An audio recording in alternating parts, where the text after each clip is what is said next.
ચોમાસાને લઈને સારા સમાચાર। આજે દક્ષિણ પશ્ચિમ ચોમાસું કેરળમાં દસ્તક દઈ શકે છે। સામાન્ય રીતે 1 જૂનની આસપાસ ચોમાસાનું આગમન થતું હોય છે, પરંતુ આ વખતે થોડો વિલંબ થયો છે।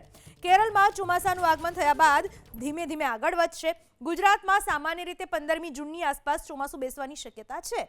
ચોમાસાના આગમનને પગલે કેરળમાં ભારે વરસાદની આગાહી કરવામાં આવી છે।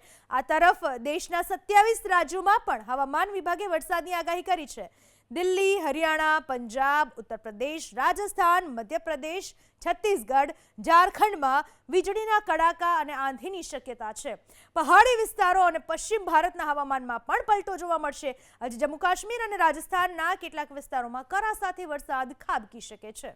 સામાન્ય રીતે 1 જૂનની આસપાસ ચોમાસાનું આગમન થતું હોય છે, પરંતુ આ વખતે થોડો વિલંબ થયો છે।